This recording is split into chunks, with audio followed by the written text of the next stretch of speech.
मन सीप का तू मोती।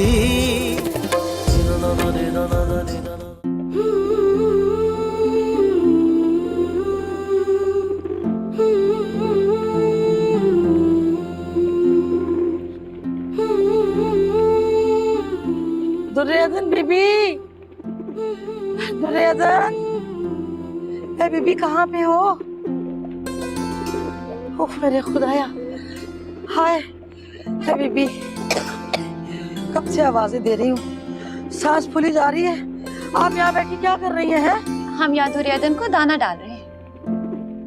दुर्योधन को दाना डाल रही है? अगर दुर्योधन तो आपका नाम है। हाँ, ये भी तो बिल्कुल हम जैसी है। इसी काबुक में पैदा हुई। इसके परों ने भी कभी लंबी उड़ान नहीं भरी। इसकी दुनिया भी इस काबुक तक महदूद, बिल्कुल हमारी तरह। तो हमने इसका नाम दुर्योधन रख दिया।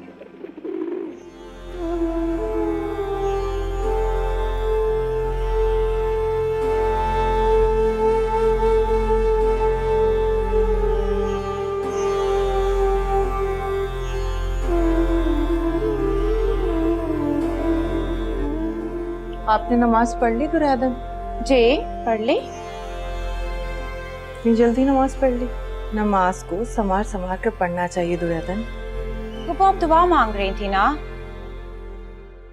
जी। फूफो आप दुआ में क्या मांगती हैं? ये क्या सवाल हुआ दुर्योधन? बताएं ना, क्या मांगती हैं आप दुआ में? दुर्योधन बीबी, वो मैंने आपकी चाय बना के ना आपके कमरे में रख दी है, आके पी लीजिए। ओफो, तो इधर ले आती ना, कमरे में क्यों रख दी? चले।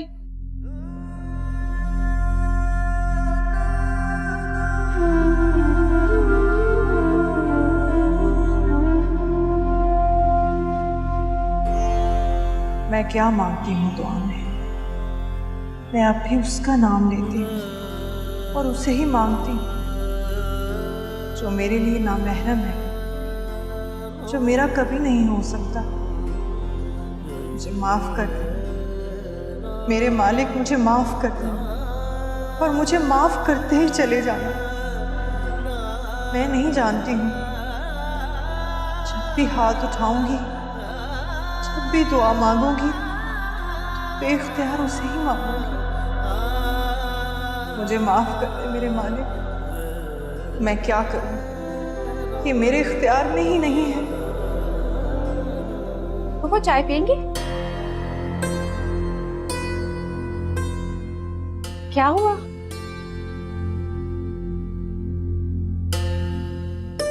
कुछ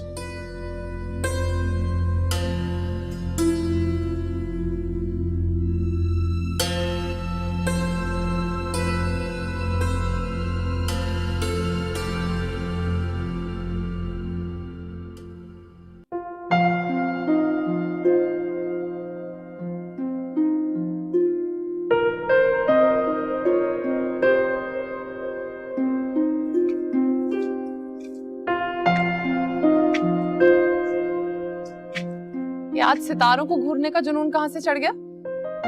सितारों को नहीं, चांद को देख रहा हूँ,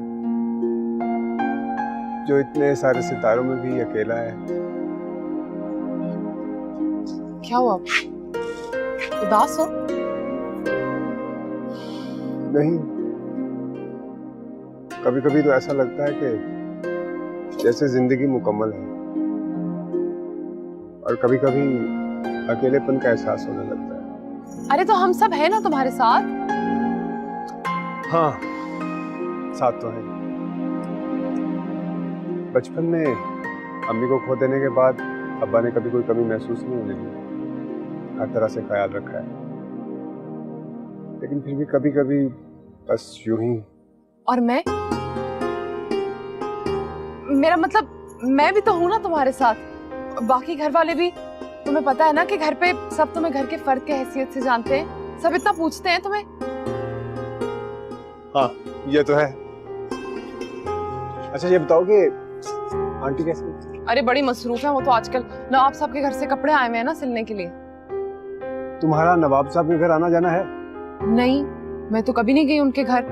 अब बस उनके घर से कभी कभार एक आध जोड़ा आ जाता है सिलाई के लिए। वैसे मुझे बड़ा शौक है उनके घर जाने का। वैसे नवाब साहब का घर बाहर से तो खस्ता हाल लगता है। मैंने सुना है वहां पे नवाबजादियां रहती हैं। मुझे बड़ा शौक है नवाबजादी देखने का, मैं जरूर जाऊंगी। क्यों? नवाबजादियों के पर लगे होते? मुझे क्या पता, अब ये तो मैं जाके देखूंगी तो पता चलेगा ना। इससे नाम तो बड़ा खूबसूरत है, दुरे अदन।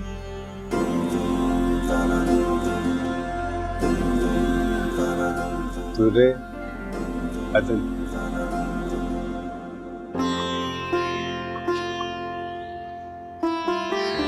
और सब हवेली की हालत तो काफी खस्ता हो रही है। लगता है आपने काफी अरसे से मरम्मत नहीं करवाई। अरे क्या करे मुंशी, 100 झमेले हैं जिंदगी को, वक्त नहीं मिलता। इमारत तो काफी खस्ता हो रही है, इसको बनाएंगे तो ढाकर बनाना पड़ेगा। हाँ सही कह रहे हो तुम, लेकिन मकान बनाना दर्द सर से कम नहीं, और इसके लिए एक बहुत ही ईमानदार शख्स की जरूरत भी होती है। अब तुम तो हमारा काम कब से छोड़ बैठे हो। अगर ये काम करें भी तो किसको सौंपें, यही सोचते रहते हैं। छोड़ो इन बातों।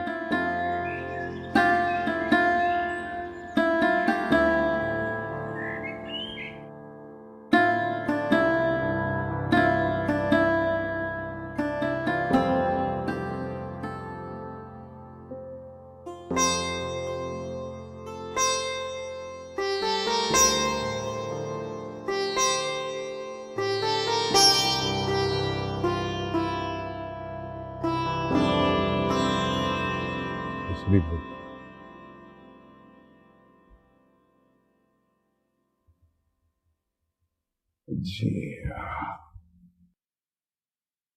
हुजूर, मेरे लायक कोई भी काम हो तो आप बिला झिझक मुझे हुक्म कीजिएगा, मैं हाजिर हो जाऊंगा। शुक्रिया। नवाब साहब, अस्सलाम वालेकुम। वालेकुम अस्सलाम। अरे मुंशी साहब, ये आप ही है ना? और हुजूरी, ये तुम हो? अभी तक यहीं हो? जी, ये मैं ही हूँ। हम भला कहाँ जाएंगे, तो यहीं रहते हैं। ये तो मेहरबानी है नवाब साहब की, जिनकी वजह से अभी तक हम यहीं पड़े हैं। और वैसे भी हम तो यहीं पले बड़े, अब इस उम्र में कहाँ जाएंगे। आप सुनाइए मुंशी साहब, आप खैरियत से तो है ना? बड़े दिनों के बाद चक्कर लगाया आपने। क्या बताऊं हुजूरी, फुर्सत ही नहीं मिलती। अपना कारोबार शुरू कर रखा है ना, तो माशाल्लाह बच्चे भी मेरे बड़े समझदार हैं। क्यों मुंशी, बच्चों को कोई पढ़ाया लिखाया भी है या सिर्फ बागों और जमीनों के ठेकों पर बिठाया हुआ है? आपकी दुआएं नवाब साहब। मेरा छोटा बेटा बिलाल अहमद इस साल यूनिवर्सिटी में दाखिला ले रहा है।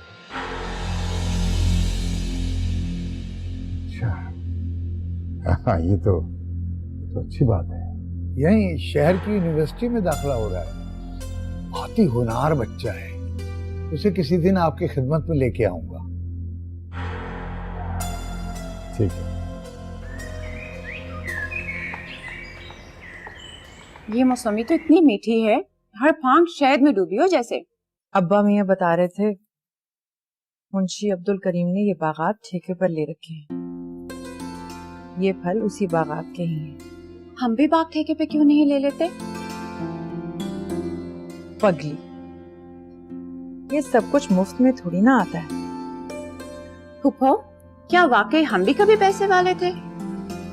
हाँ बिल्कुल, इसमें तो कोई शक नहीं। तो कहाँ गया वो सब?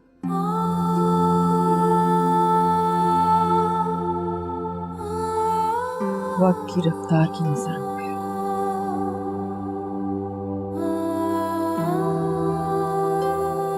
कारोबार में मुसलसल नुकसान और दादा जान की वफात के बाद जायदाद का बंटवारा। अब तो बस यही कुछ बचा है। मुंशी बता रहे थे कि इनका बेटा यूनिवर्सिटी में एडमिशन ले रहा है। अल्लाह की शान है, कभी ये लोग हमारे आगे हाथ बांधे खड़े रहते थे, हमारा दिया खाते थे, हमारा दिया पहनते थे, और आज मिठाई और फल लेकर हमारे ही यहाँ आ रहे हैं।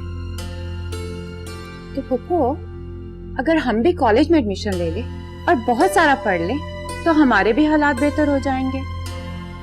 फुप्पो, आप दादा अब्बा से बात करें ना।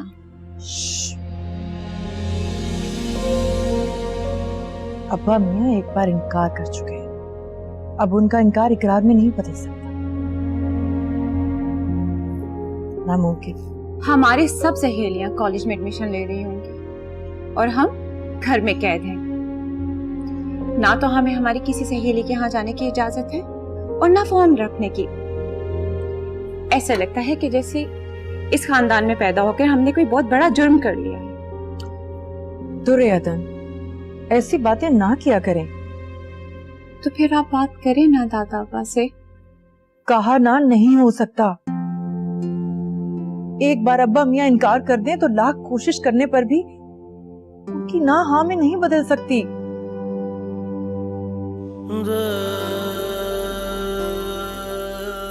चाहे किसी की जिंदगी दांव पर लग जाए, एक बार इनकार कर दिया तो इनकार ही रहेगा। कोई मरता है तो मर जाए।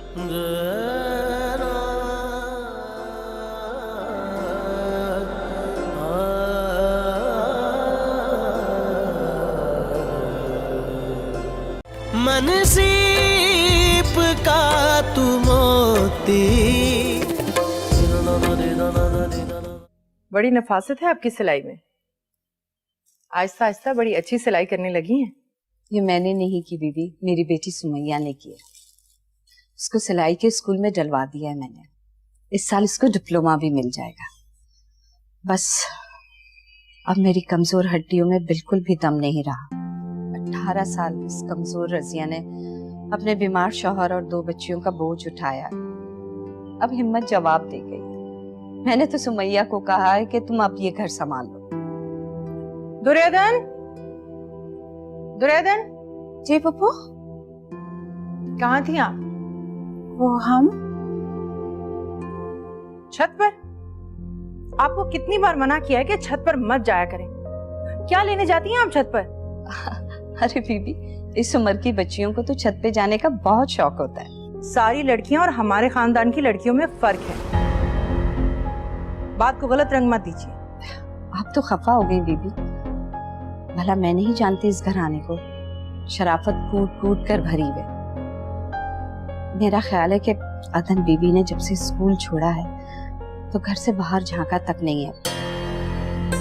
आप तो बुरा मान गई मेरी बात का। इस घराने की तो सबसे बड़ी गवाह हूं मैं। दुर्योधन, आप कहाँ चले? आइए इधर बैठिए, हमें कुछ कपड़े देने हैं सिलाई को, लेकर आते हैं।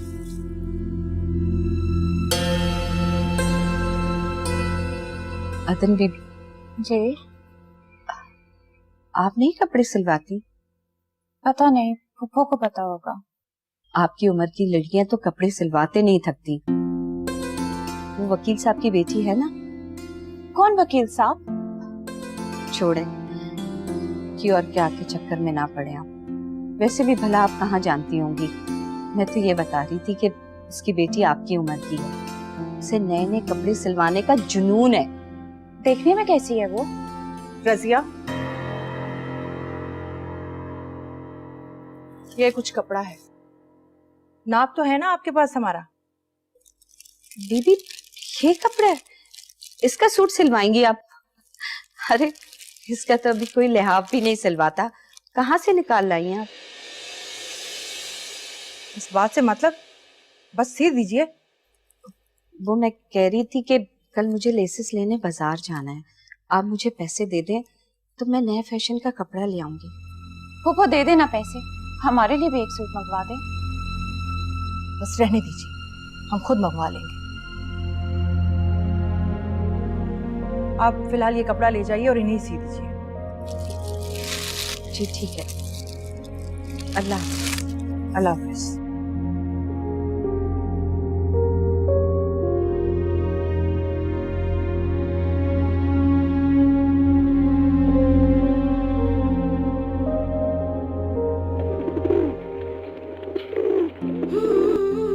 आपकी उम्र की लड़कियां तो कपड़े सिलवाते नहीं थकती। वो वकील साहब की बेटी है ना? दुर्योधन, जी फूफो। दुर्योधन, अरे भाई ये क्या, इतना सा काम आपसे ठीक से नहीं होता। आधा घंटा पहले देकर गए थे हम ये दाल चुनने के लिए, अभी भी वैसी की वैसी ही रखी है। क्या सोचती रहती हैं आप? वो फूफो, हम वकील साहब की बेटी के बारे में सोच रहे थे। कौन वकील साहब? वो जिनके बेटे नित नए कपड़े बनवाते नहीं थकती। कैसे जानती हैं आप? जरूर छत पर मिली होंगी, इसीलिए हम मना करते हैं आपको छत पर जाने से। आइंदा आप अकेली छत पर नहीं जाएंगी।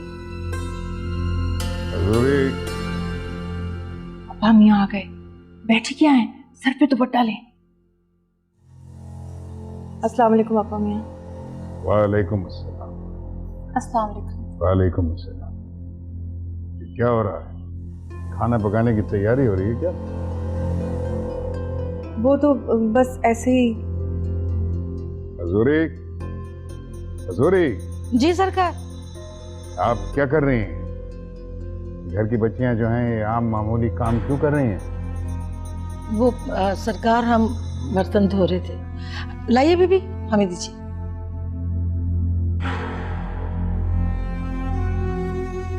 आप दोनों को ये नहीं भूलना चाहिए कि किस आला खानदान से आपका ताल्लुक है। आपकी माएँ, दादियाँ, नानियाँ इस किस्म के मामूली काम नहीं किया करती।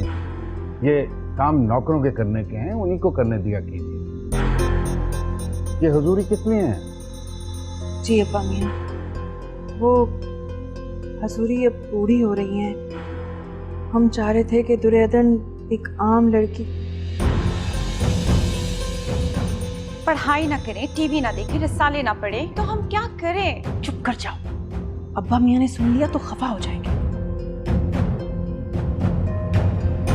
कल तक जो हमारे मुलाजिम थे, हमारे हाथों से तनख्वाह पाकर छुप छुप कर आदाब करते थे, दुआएं देते नहीं थकते थे, आज हमारी बराबरी में खड़े हो रहे हैं हमारे सामने। तोहफे तहाइफ लेकर किसी पुराने दरीना दोस्त की तरह हमारे घर पर आ जाते हैं। अब्बा मियाँ, आप किसकी बात कर रहे हैं? हम मुंशी अब्दुल करीम की बात कर रहे हैं। कहां से कहां पहुंच गया है। जी अब्बा मियाँ, लेकिन ये तो मानने वाली बात है कि वो अब भी आपका बहुत एहतराम करते हैं। बहुत एहसास है उनके दिल में हमारा। कल के मुलाजिम, आज का एहसास। इस सोचकर भी तकलीफ होती है, क़यामत के आसार है। छोटे लोग भी सीना तान कर सर उठाकर चलने लगे हैं। ये तो अपनी अपनी किस्मत की बात है ना अब्बा मियाँ। ये सब तालीम का कमाल है। अगर हम भी थोड़ा सा दुर्योधन, अब्बा मियाँ, हम सोच रहे थे अगर कुछ पैसे होते तो हम कलाई ना करवा लेते। देखे ना, दीवारों का रंग कितना फीका पड़ गया है। हमें तो लगता है इस पूरे मोहल्ले में एक हमारा ही घर है जो इतना बेरंग और खस्ता हाल में है। इज्जत और वकार की दौलत जो हमारे पास है, वो भी तो किसी के पास नहीं। कभी इस बात पर गौर किया है आपने? नवाब साहब, ये कब से बजे जा रहा है? अरे हाँ फाखरा, हाँ बेटा, कैसी हो तुम? फाखरा आपा की कॉल है। बच्चे कैसे हैं? अच्छा अच्छा, और वो छोटे नवाब साहब? अरे भाई, हम बिल्कुल ठीक ठाक हैं भाई। अपना मुल्क है, अपना कारोबार है, अपना घर है यहाँ पे। हमें किसी किस्म की कोई फिक्र नहीं है। अच्छा, तुम आ रही हो? कब आ रही हो? फाखरा आपा आ रही हैं? मेरी बात करवाइए ना। हाँ हाँ बेटा, तुम फिक्र नहीं करो, हम एयरपोर्ट तुमको गाड़ी पे लेने आ जाएंगे, बिल्कुल। हाँ हाँ ठीक है बेटा। हाँ, बस अपना ख्याल रखना।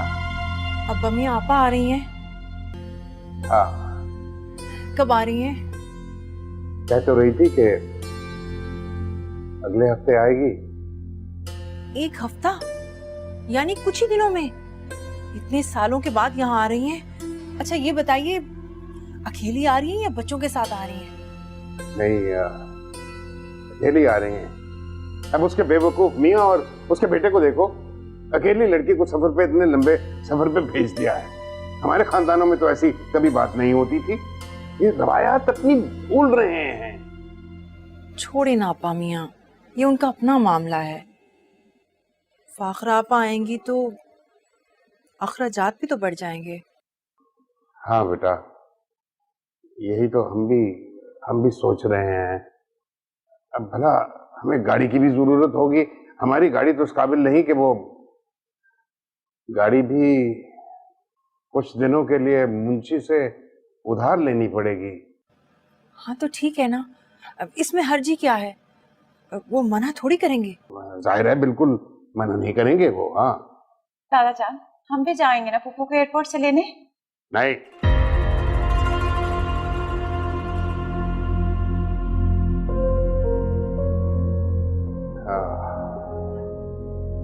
घर को कलई भी कराना है, ये तो खर्चा और बढ़ जाएगा। अब्बा मियाँ, हमारे पास है ना कुछ पैसे, वो दादा मरहूम के जमाने के कुछ नवादरात हैं, हम सोच रहे थे हम फरोख्त कर देते हैं। क्या कह रही हैं आप? कुछ नहीं, बस एक सोच आई थी।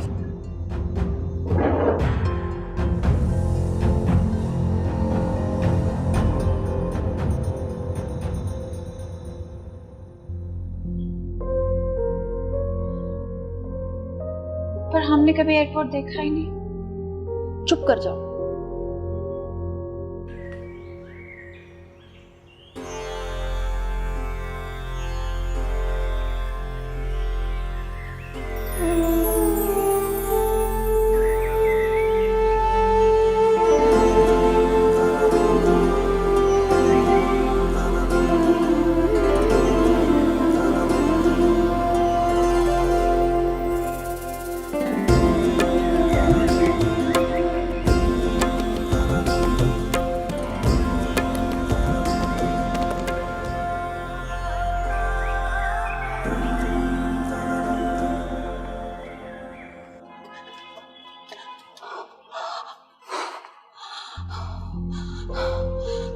तौबा तौबा, कैसे आंखें फाड़ कर देख रहा था।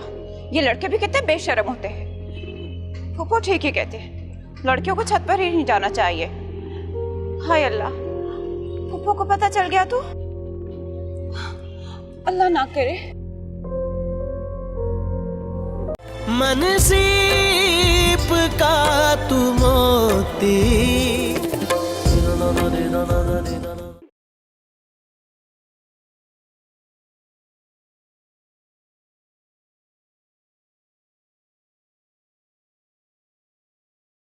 फूफो, ये फाखरा फूफो क्या आपकी सगी बहन है? ये सगा सुतेला क्या होता है? बस वो हमारी बहन है। हमें तो लगता है कि वो आपकी सुतेली बहन और दादाबा की सुतेली बेटी है। आपको ऐसा क्यों लगा?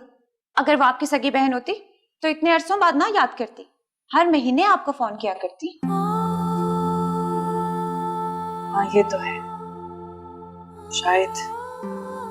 मगर मैंने सुना है यूरोप में लोगों की जिंदगी बहुत मसरूफ होती है, उनके पास कोई वक्त ही नहीं होता, और ना ही ये झूठी अना और बंदिशें। वही तो, नवाब खानदान की फाखरा बेगम, जिन्हें ना खाना बनाने की इजाजत है, ना सफाई की, ना कपड़े धोने की, और ना ही तालीम हासिल करने की। तो वो आखिर वहां करते ही क्या होंगी? पता नहीं, जब आएंगी तो पूछ लेना। फुप्पो, वो आप जिन नवादरात का जिक्र कर रही थी, दादा अब्बा तो उन्हें फरोख्त करने के हक में ही नहीं है। जाहिर है उनकी अना का जो मसला है।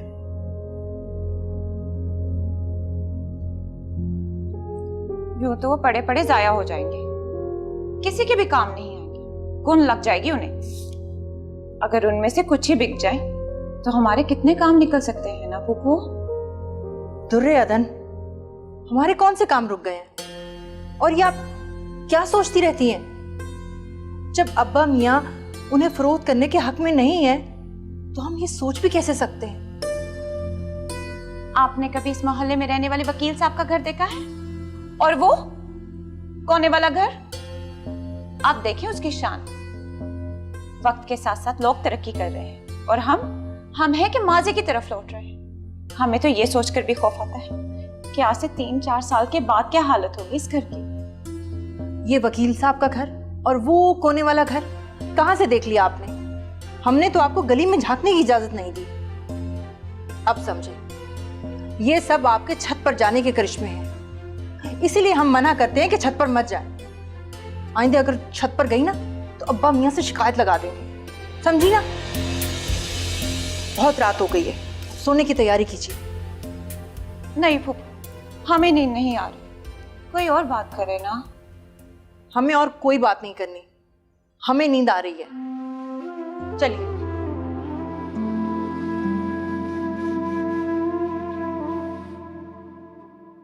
सुमैया जी, प्याले में क्या है? बहुत दिनों के बाद कढ़ी बनाई थी, आदिल शौक से खाता है, उसको जाके दे आओ। उसकी इतनी खिदमतें क्यों हो रही हैं आज?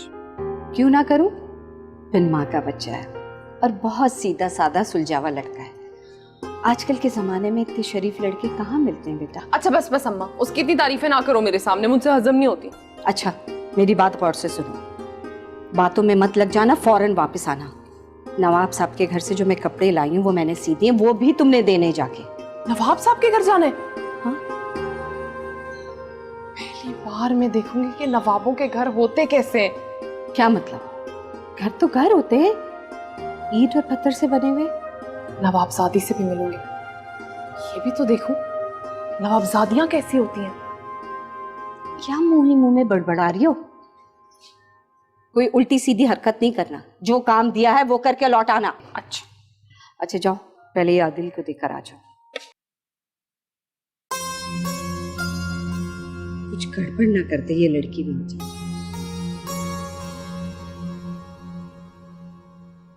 नवाब साहब, चाय आपकी। हाँ, फीकी है, वो चीनी खत्म हो गई थी इसलिए फीकी ले आई। कोई बात नहीं, चीनी के कौन से फवायद हैं, नुकसानात ही हैं।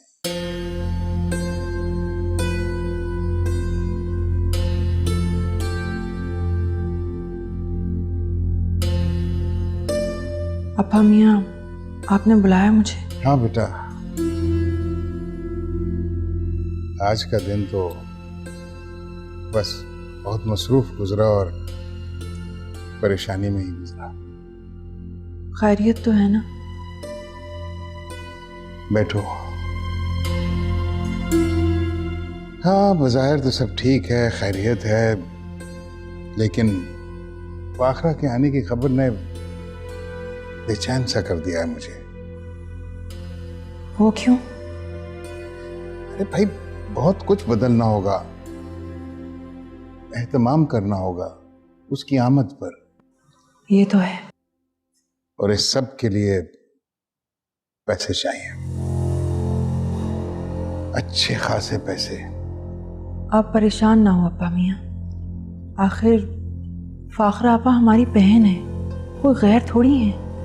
अरे भाई, इतने बरसों बाद परदेश से आ रही है, उसकी मेहमानदारी, उसका ख्याल रखना हमारा फर्ज है। तो फिर क्या सोचा आपने? बेटा,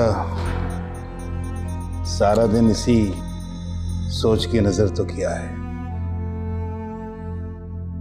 पीतल और तांबे के कुछ भारी बर्तन रखे हैं जो बिल्कुल फालतू हैं, और कुछ लकड़ी का आराइशी नहीं नहीं, जो रखा है वो यूं ही रखा रहेगा। घर का सारा सामान फरोख्त करके और जग हसाई नहीं चाहते। कि लोग कहें कि वकार अहमद सिर्फ नाम के नवाब रह गए। तो फिर ये सब कैसे होगा आपा मियाँ? हम आपा की मेहमानदारी कैसे करेंगे? हमारी जो दुकानें किराए पे उठी हुई हैं, हम उन किराएदारों से बात कर रहे हैं, दोनों दुकानों के, और उन्हें ये भी कह दिया कि अगले 2-3 माह का किराया हमें एडवांस दे देंगे, वो दे देंगे। अगर अगले 2-3 माह तक ये मामूली किराया भी हमें ना मिला तो हम गुजर बसर कैसे करेंगे? सब कैसे चलेगा? कल की कल देखी जाएगी। भरम रखना भी तो अहम है ना, और हमें पूरा यकीन है कि हम उसमें कामयाब होंगे। सबसे पहले फाखरा के लिए कमरा तैयार करवाएं और दुर्योधन से कह दीजिए कि वो ब्रोकेड के कपड़े निकाल ले पर्दे सिलवाने के लिए। आजकल ब्रोकेड का कपड़ा कहाँ चलता है आपा मियाँ? ये चाय तो चीनी के बगैर भी अच्छी है।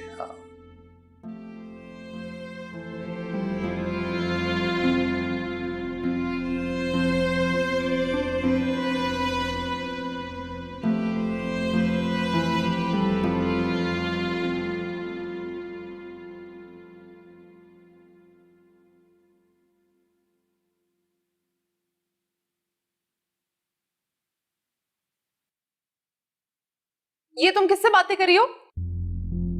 कौन हो तुम और हमारे घर कैसे आई? दरवाजे से। क्यों आई हो? वो अम्मा ने भेजा था मुझे, कह रही थी कि नवाब साहब के घर जाओ, उन्होंने शायद कोई कपड़े सिलाई करवाने होंगे। घर का पता तो यही था, पर ये नवाब का घर। तुम रजिया की बेटी हो? हमें कोई कपड़े नहीं सिलवाने। जब सिलवाने होंगे तो हजूरी के हाथ पैगाम भिजवा देंगे। कमरे कितने हैं यहाँ?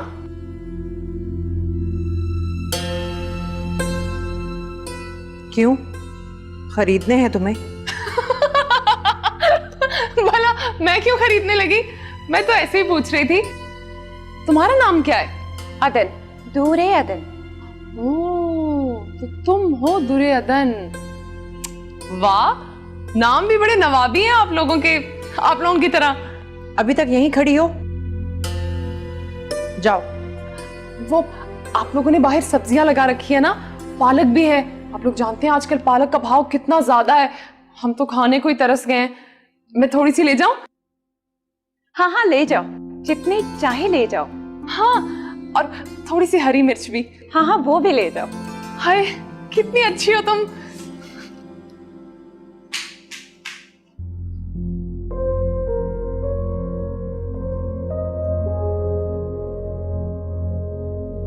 दुर्योधन,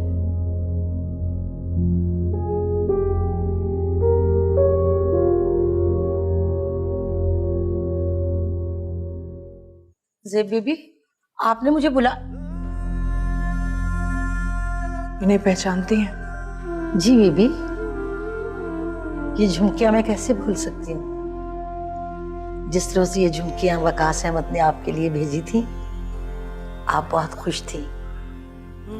आप बार बार ये झुमकियां अपने कानों में पहनती थी और जाकर आईने के सामने अपने आप को देखती थी और इस डर से जल्दी से उतार के ना इन्हें डिब्बे में रख देती थी कि कहीं बेगम साहिबा ना देख ले। इन्हें हम बिकवाना चाहते हैं।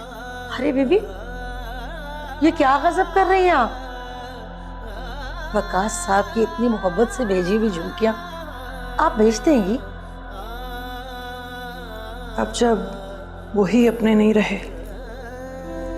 तो उनकी दी हुई ये झुमकियां,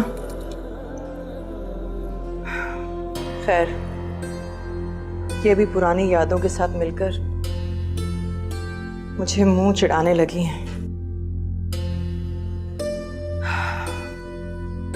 आपा आ रही हैं और अब्बा मियाँ दुकानों का किराया एडवांस लेने की बात कर रहे थे। इस तरह तो अगले महीने हमें मुश्किल होगी। इनका बिक जाना ही बेहतर है।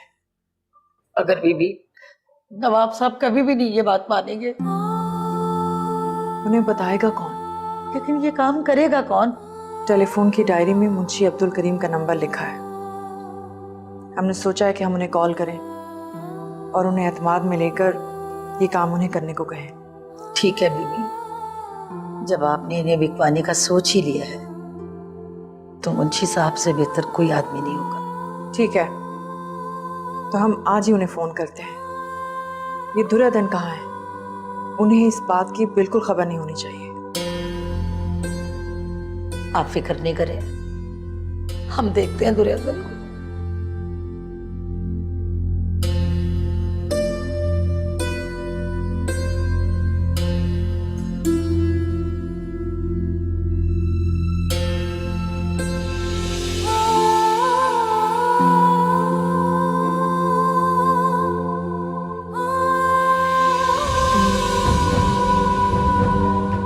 मन सीप का तू मोती।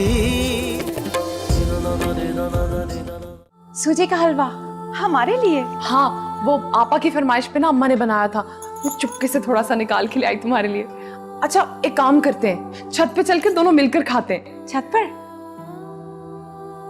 नहीं जा सकते। इन्हें बिकवाना है, खालिस सोना है। कोशिश कीजिएगा कि अच्छी कीमत लगे।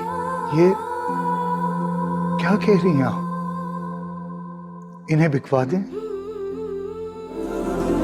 सुबहान है वो खालिक तख्लीक जिसकी तू है।